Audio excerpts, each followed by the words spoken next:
Y'all know who my name is. Cool, live, fresh.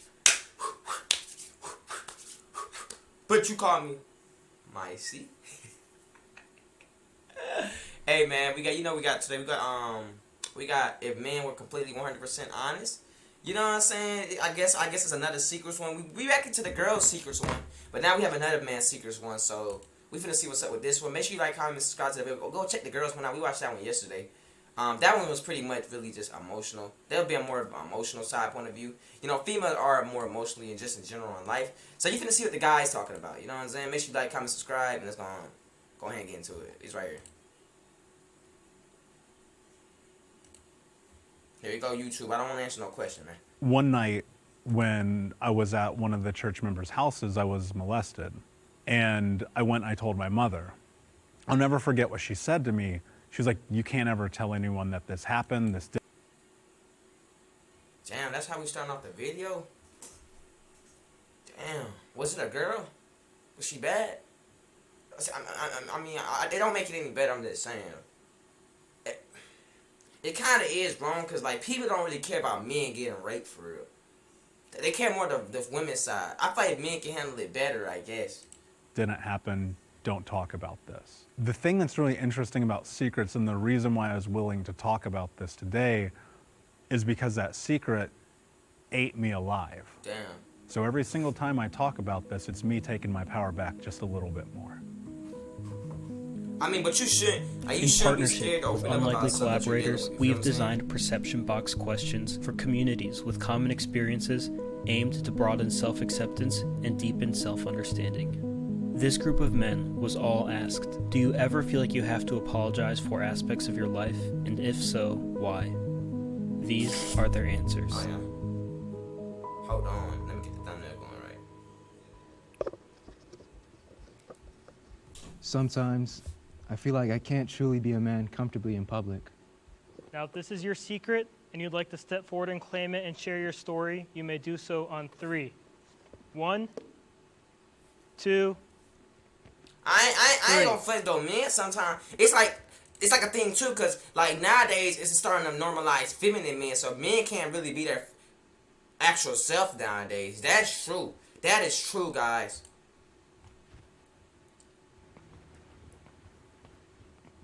I came out as transgender when I was 14 years old, right after my father passed away. So you're a girl? Dad was very nigga, then why you on here? And You're not a damn man. Why are you on here, bro? You need to go on the female side, my nigga. I don't give a damn about no trans. But you on the wrong side, bro. This ain't you, bro. You ain't coming to world like I'm real, nigga. You don't understand. What do you mean I feel like I can't be myself as a man. You can't answer that, bro. That's not, you can't relate to that. You are a woman, dude. What are you talking about? You're not even a man.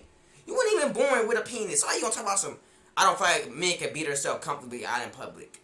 Dude, you're not a man. Alright. and very homophobic, so I never came out due to just being scared of what my life would be like.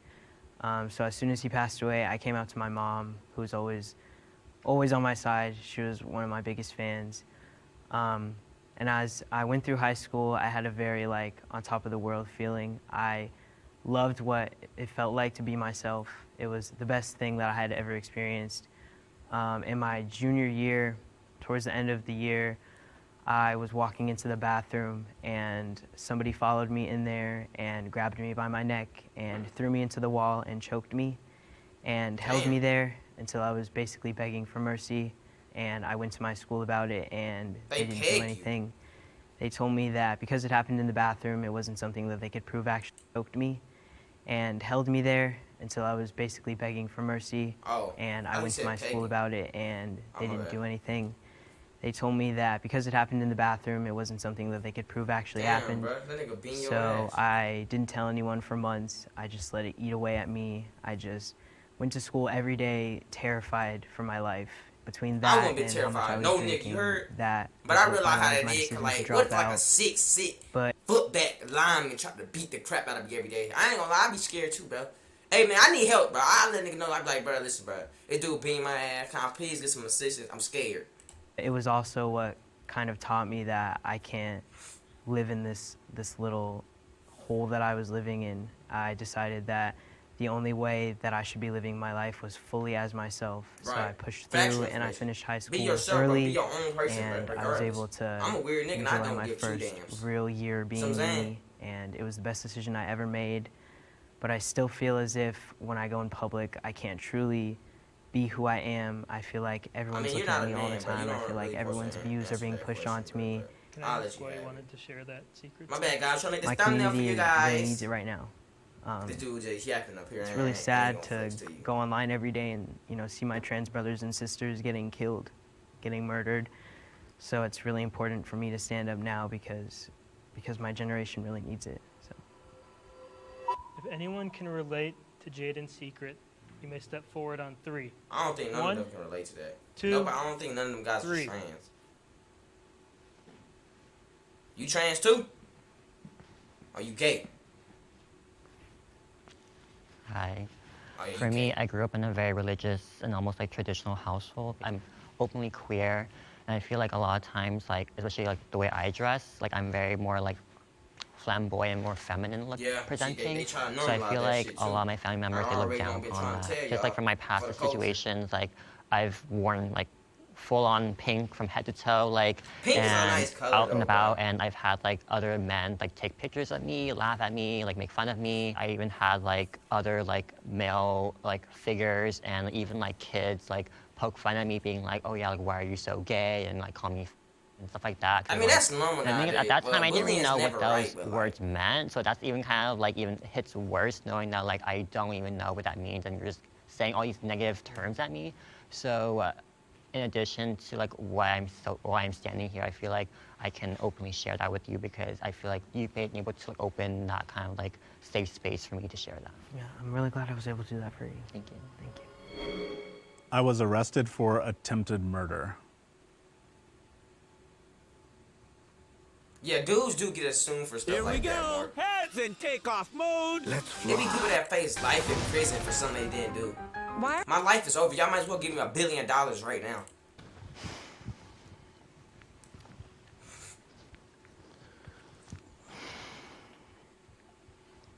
I just got caught up in a nasty fight, and at the time I believed my best option was to kill him. Damn. I was afraid, and I was already wounded, so I decided to stab him to death. But I wasn't able to finish the job, thankfully. That was a miracle in itself. So I was sent to jail, and by the grace of God, I was released. That was a miracle in itself as well. Damn, so he was being your ass that bad where you had to stab him. Would y'all stab somebody or would y'all just take that ass with it? Damn, bro. Damn. Which way would y'all take it, bro? That's crazy. Would you get your ass whooped or would you just stab him, bro? Damn, you ain't gotta kill the guy. I mean, it depends how bad he'll beat your head in. I mean, if he was stuck you out, he was gonna pass out, then maybe. You probably was getting your shit smacked on. I mean, you look like you 5'7", 120. Shit, I mean, look like I can beat your ass. But the real secret I don't is,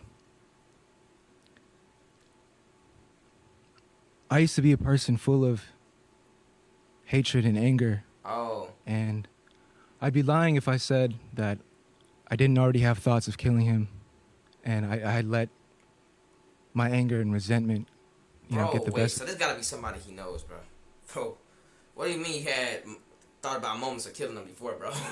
Hold on, bro. You're a savage, bro. You are a savage. Oh, man. I mean, people look at me and think like, oh, he's harmless. Like, he's not this big tough guy. He's not gonna hurt you. Really, I'm hiding these demons that I don't want you to see.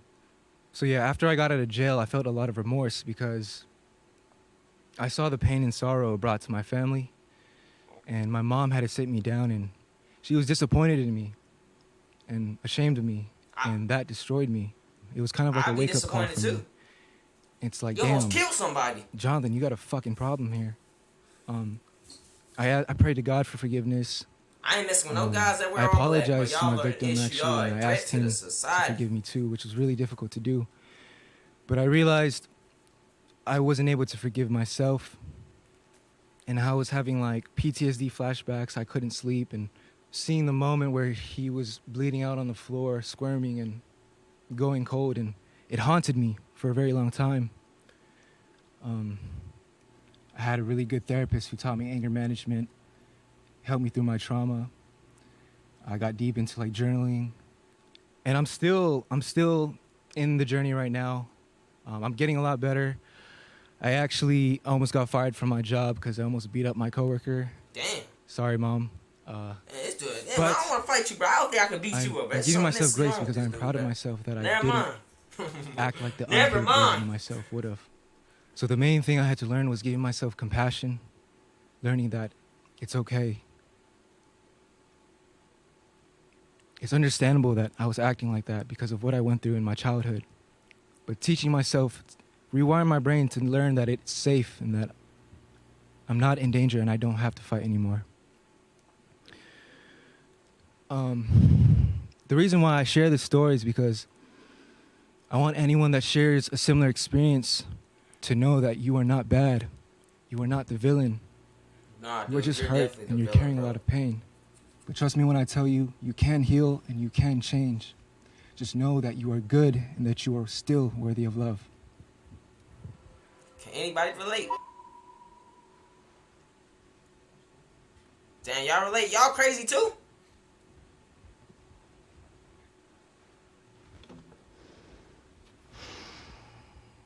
Boys. You just hit the nail on the head. I mean, grace, compassion for yourself, and everything that you said, you are such an inspiration, man.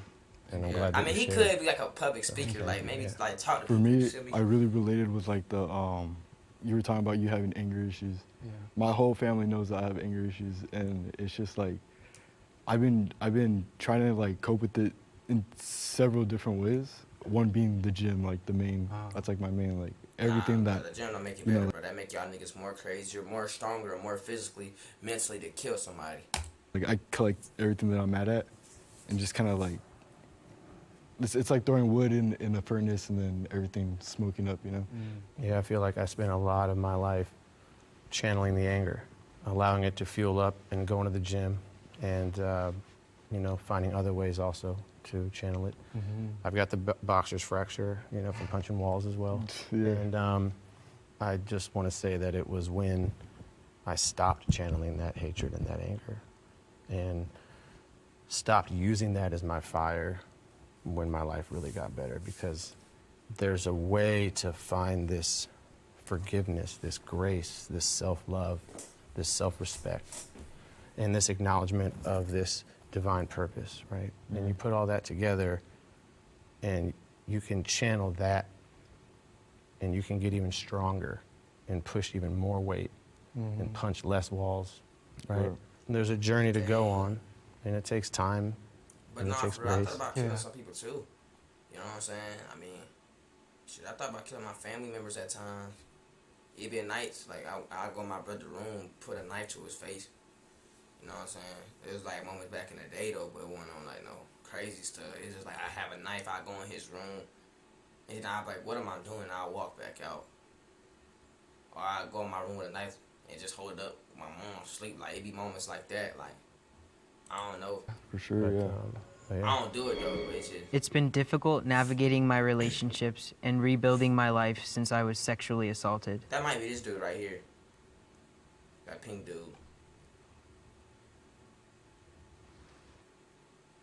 Oh, yeah, yeah. Hi, we're Visible, the wireless company that makes things visible.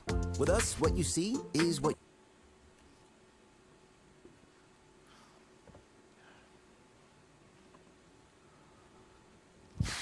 See, there's more guys out here that get sexually assaulted.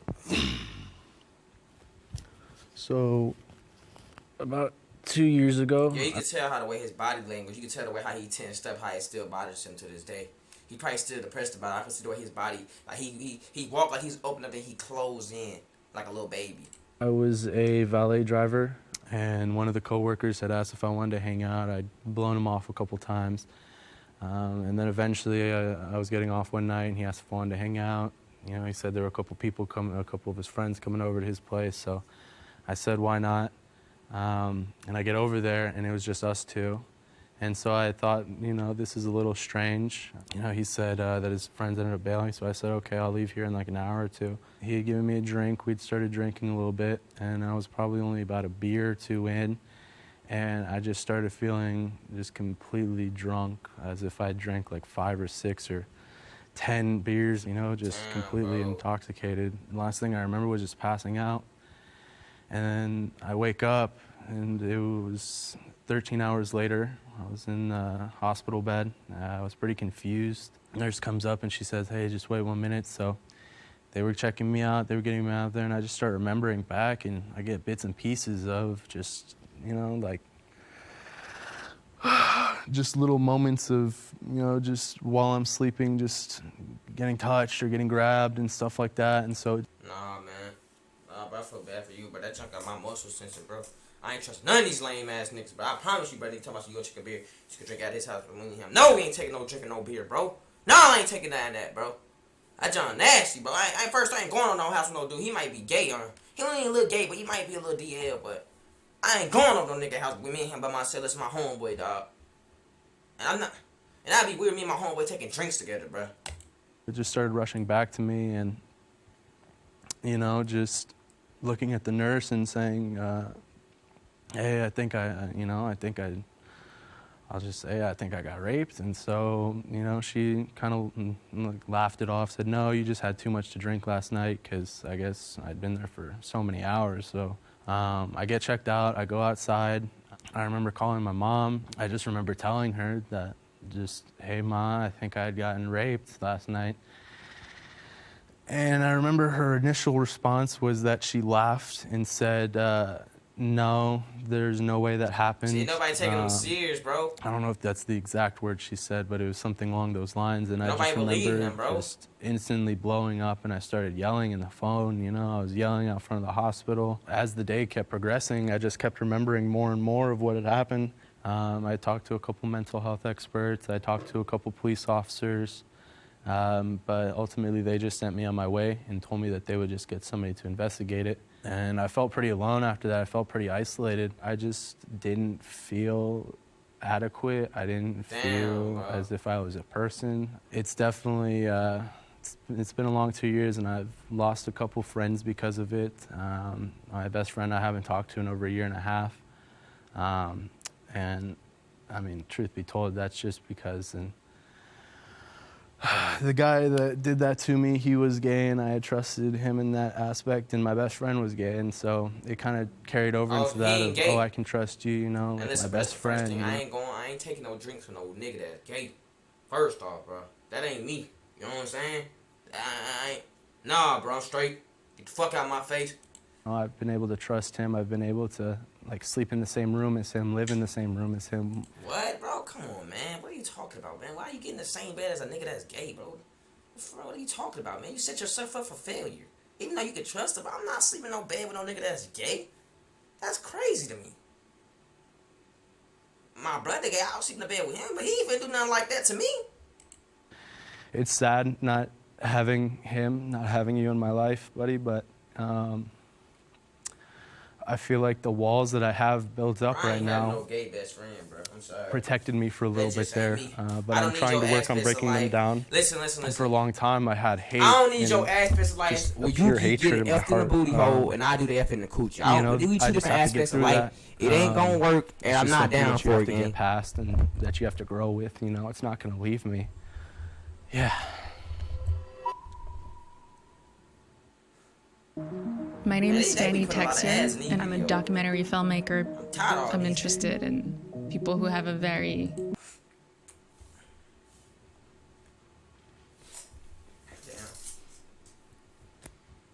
Y'all got raped?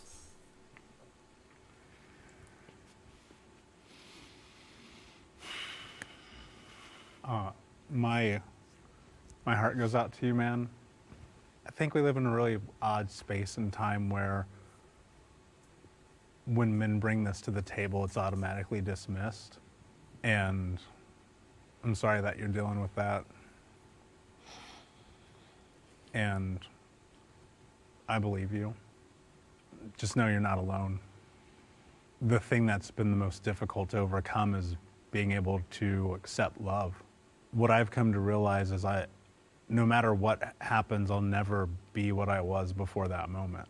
We've been hurt, and we feel alone, and we feel isolated.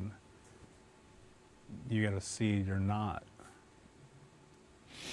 you know, and that to me has been the greatest sense of That shit hope. nasty, bro. I ain't gonna You're forget brave that, as bro. fuck for sharing that, man. I'm sorry you had that That junk got experience, but you're not legs alone. My sophomore and my junior year, I was molested, raped, and sexually assaulted by Dang, but yo, like, my this very dude right close here, the friends. trans, this nigga, everything happened. This nigga used to get beat up, raped, like, damn, but you been through it, gang. What's your name, bro? We can be friends, man. You need some support in your life. I feel like I'd be an honest support to you in your life, bro, because god dang, but they been doing you wrong, dog. At separate times. It was a really like dehumanizing experience for me. It was very isolating. I had just come out, so I didn't really have like a ton of friends. My girlfriend and my best friend. Is he a girl or is really he a saved man? my life. What and is my he? best friend Christian, he really like redefined what it's like to be a man. For me, he's like my brother. And my girlfriend, it was the first time that I ever felt like someone could really love me as a man, and that was really so great you for should be a me. girl. So they really saved me from those situations, but I always still think about the things that happened to me. So I just wanted to thank you all for sharing, because I wouldn't have said that if you guys didn't. So thank you. You're welcome. Thank you, Zach. Thanks, man. You guys are brave. Thanks. Sometimes I feel uncomfortable in a group of men.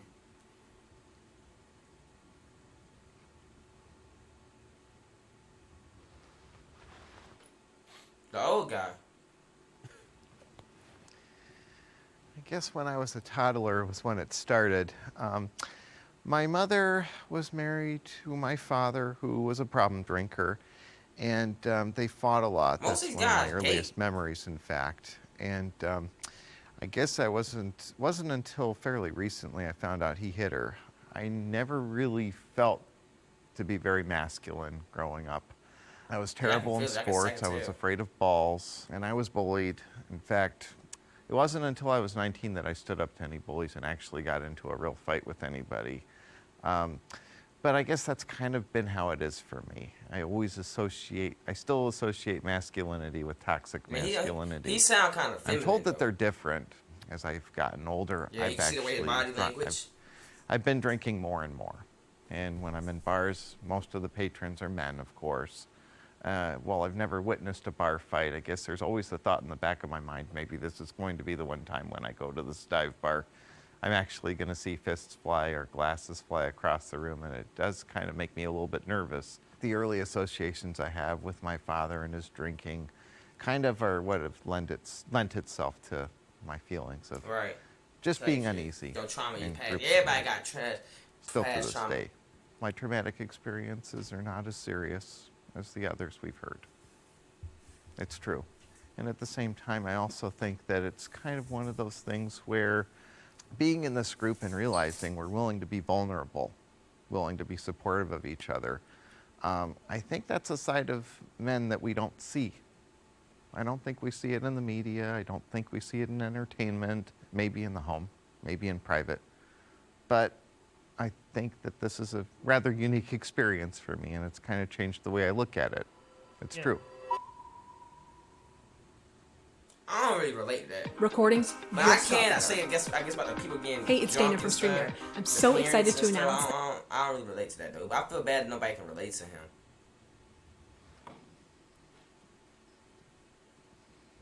Oh, they can. Okay. I was raised by women, and This dude got advice for everything. Was just this monster of abusive man, and for years I was actually just terrified of guys. Like, and I'm a big guy. Like, generally speaking, most people it's the opposite. What I would come to find in childhood is just constantly staying away from men in any capacity because the violence was just so overwhelming.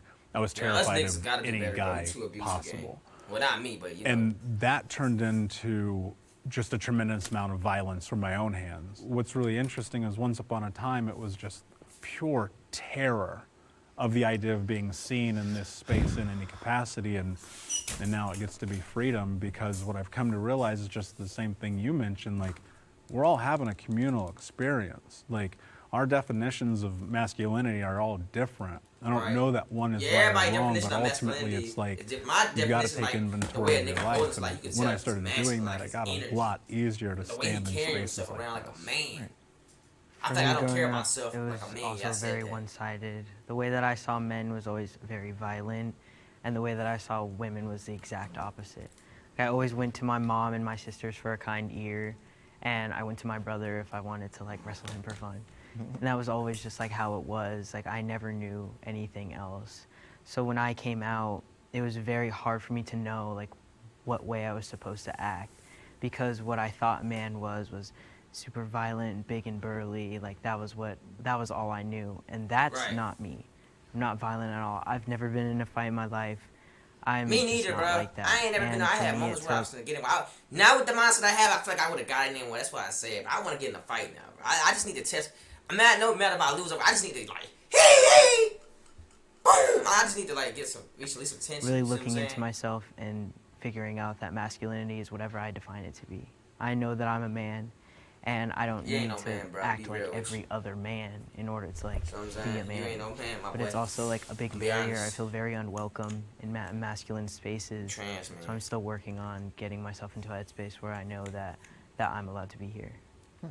My past experiences with guys, like with just like my dad and like other men like that are older than me, like they were awful to me. And then like I grew up being raised by my mom, my grandma, my aunt, even my sister too. So like a lot of like the See, this side is members I grew up wrong with the man generation. for women. Half of these boys So are they getting taught me raised about life. They by taught me women, so all the about niggas are how I leaving, should which is kind of like making go about feminine things. men. Like even like today, Us guys walking have to do in better, here bro, and step and up, knowing bro, that I'll be and stop around a dipping. bunch of guys scared me because I was like, oh my god, like I can't. How am I supposed to talk to them? Like how am I supposed to interact with them? Because a lot of my friends are girls and are women, so I feel like conversations I would have with my girlfriends, I probably wouldn't be having with my guy friends much. I think it's something that I have to kind of constantly work on, because knowing that like just because like some men are not like what I expect them to be doesn't mean that like I should kind of like hold that perception of them still. I know I ain't got nothing to do with it, but I like the style. I was molested in the church, and my mom made me swear to never tell anyone.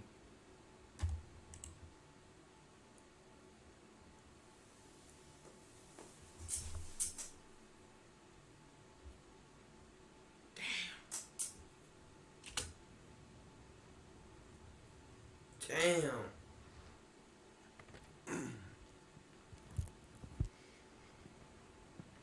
In the church? We grew up in the Mormon church, which is like super weird because we also grew up in the hood and we were in poverty. And so like you look back at that and it's like this very strange experience. Crazy. My mother and her drug addiction and my stepfather being absent kind of led us to wherever. And one night when I was at one of the church members' houses, I was molested. I thought you said at the church. And I thought that when that happened, it was normal because I didn't know, because I was a child.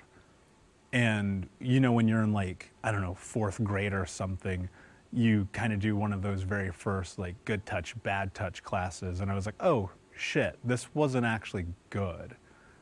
And I went and I told my mother. I'll never forget what she said to me. She was like, you can't ever tell anyone that this happened, this didn't happen, don't talk about this. I understand like the why behind it. The church was unbelievably like giving to my family. A lot of our food came from the pantry. Damn, so like it's like a backstab, gang.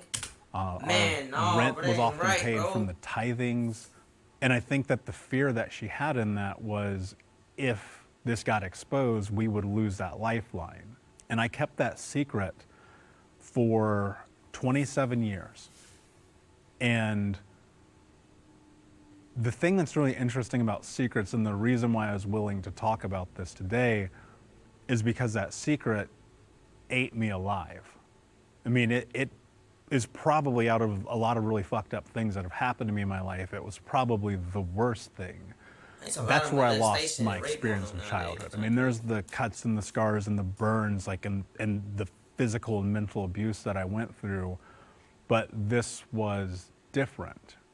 I was in survival mode. I was just trying to do whatever it took to make it through day to day. And that's how I started doing drugs when I was 12 and fighting all the time and hooking up with people and going down this path of self-destruction. A lot of people have asked me over the years how I feel about my mother telling me that and hiding that secret and keeping it until I'm 27 years old. And the thing that I always come back to is that's just the human experience. I don't know what to say other than that. And when I think about who I've become, there has been a tremendous amount of healing that has had to take place in order for me to be here right now. I mean, the pain of that experience not only destroyed my life, but it put me in this place where I attempted to kill myself twice. Damn, Trey. Statistically, you can go to a website, it's called 1in6.org. 1 in 6 men have been sexually abused at some point in their life. That's and it's crazy, the biggest, your friend darkest secret got that we sexually abused keep. with you and you So know, every you single ain't- time I talk about this, it's me taking my power back just a little bit more. Oh my God! I wonder, here we yeah, go. bro. Your friends could have got sick of our Kimberly homeboys calculated and from we the wouldn't even know, beginning. gang. How do I become? Damn. Check up on y'all friends, guys.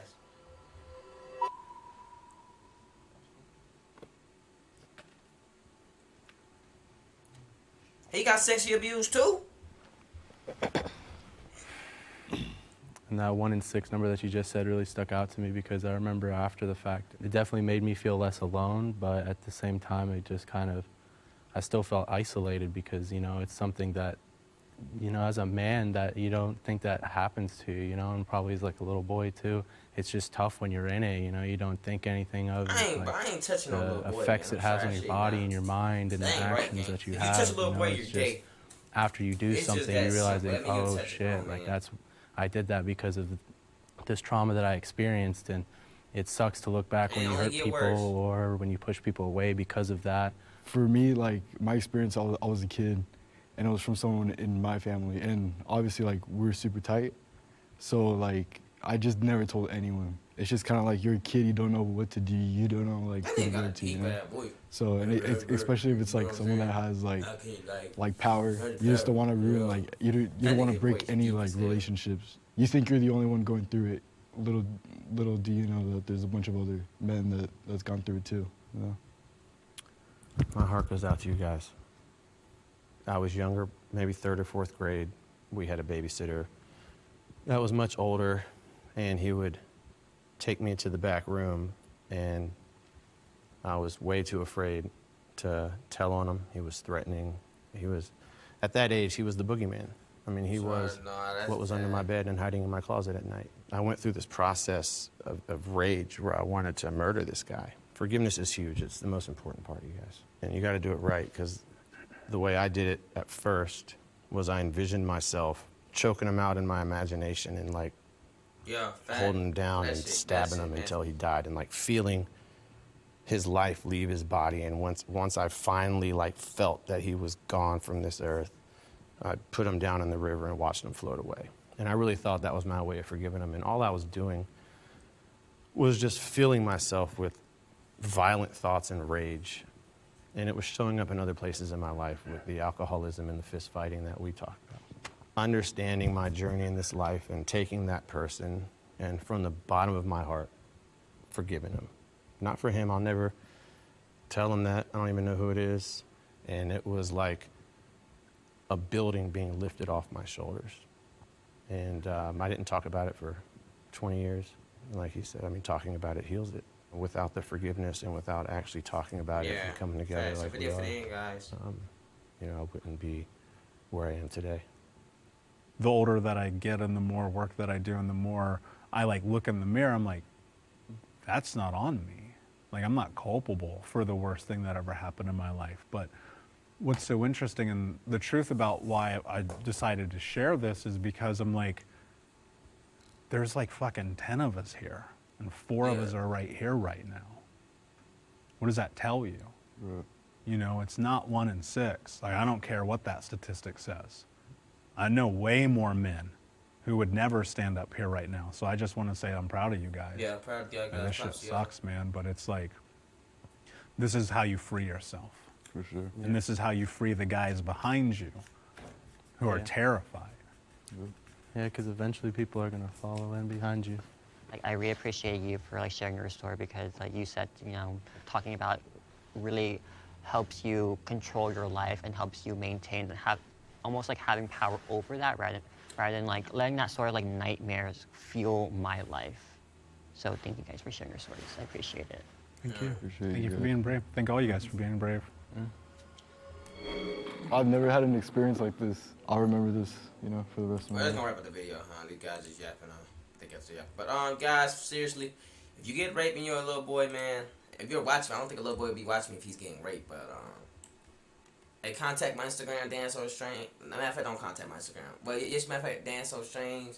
I don't know how I'm help you because it never happened to me, but we could probably get some best solutions. You can talk about it, maybe we can release some stress. I'm here for y'all mentally, physically, guys.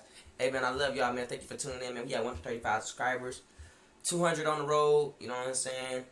In a couple years, Dan So Strange gonna be a little known.